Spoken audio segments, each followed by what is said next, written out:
એ કાવ્ય સરસ મજાનું છે અને ભક્ત અને ઈશ્વર પ્રત્યેની ભાવના છે એમાં, અને એમાં મેં ગુરુ અને શિષ્ય પ્રત્યેની ભાવના લીધી છે. કહેવાય છે મકરંદ દવે લખ્યું છે,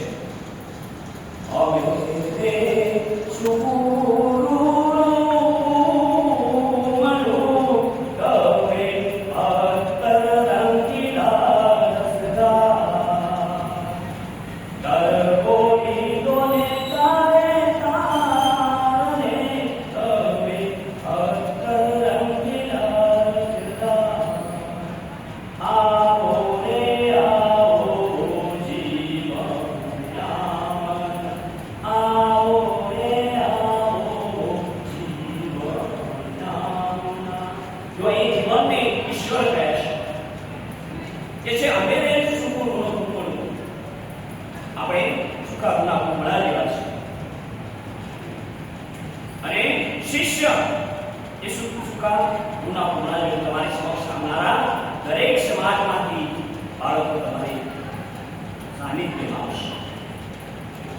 અહીંયા મકરંદ દવે ભક્ત કહે છે, ભક્ત ઈશ્વરને કહે છે કે તારા આ અત્તર છે, એ સુગંધિત દ્રવ્ય છે, એનાથી મારા જીવનને તરબોળ કરી દે. હું કહું છું કે ગુરુજી શિષ્યને પોતાના અનુભવ, પોતાના જે જીવનની અંદર ભાતું મળ્યું છે, શૈક્ષણિક ભાતું, એના દ્વારા જો બાળકને સારી રીતે પીરસે તો એ બાળક સારી રીતે પીરસે. જાતે બગીચાની અંદર માણી છે ને, એ કામ કરતો હોય છે, છોડવાઓને પાણી પાતો હોય છે, ખાતર, એ માર્ગદર્શક તરીકે કઈને ઉછેરતો નથી, એ આપોઆપ જાતે વિકસે છે. એન્ડ તમારી સમક્ષ આવનારા જે બાળકો છે ને, એને તમારે માર્ગદર્શન આપવું. સરસ માર્ગદર્શન આપશો કે કયા વિદ્યાર્થીને કયું માર્ગદર્શન જરૂરી છે, એ આપણામાં એક શક્તિ હોય. કારણ કે આપણે ચાલો આપણે સફર કરીએ કે તમે 4 વર્ષની સોરી 4 શહેરની અને 2 વર્ષ તમે જે સફર કરી છે, એમાં ગુરુજી તરીકે જો અમે તમારામાં વર્તન પરિવર્તન ના લાવીએ તો એ ગુરુજી. કારણ કે શિક્ષકનું કામ જ એ છે કે વિદ્યાર્થીઓને અપેક્ષિત વર્તન પરિવર્તન લાવે. અને તે પહેલા સેમની અંદર તમે જ્યારે પાઠ આપવા આવે છે ને, શરૂઆતમાં ગુરુજનોએ તમને ખાલી માર્ગદર્શન આપ્યું કે આપણે તે છે, એટલે તમારા મગજની અંદર, કારણ કે તમારો વ્યવસાય પાયાની કેળવણી કહી શકાય પહેલું છે, અને એની અંદર જો તમે સરસ મજાનું થોડું ભાતું ભેગું કર્યું હોય, માઇક્રો ટીચિંગના પાઠ આપ્યા હોય, અને એમાં પગ ધરતા, હાથ ધરતા હોય, ડર હોય કે આપણે કેવી રીતે પાઠ અહીંયા બધું શીખવવા.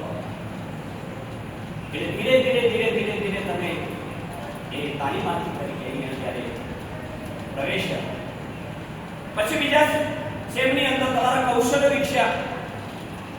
બધા જ કૌશલ્યો ધીરે ધીરે વિકસાવ્યા તમે.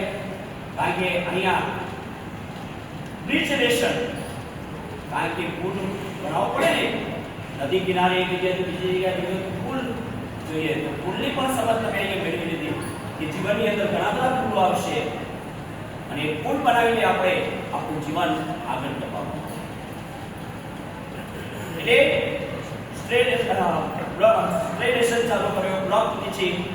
તમે કોઈ શાળાની અંદર તમે થોડાક સમય પૂછી જાઓ, ત્યાં તમે બધા શું કહેતા હતા વિદ્યાર્થીઓ? સાહેબ બેન. એની જવાબદારી છે, આપણે શિક્ષક તરીકેની જવાબદારી આપણી છે. કારણ કે ઇન્ટર્નશિપ કરી બીજા સેમની અંદર, ચોથા સેમની અંદર, કારણ કે ડોક્ટર બનવું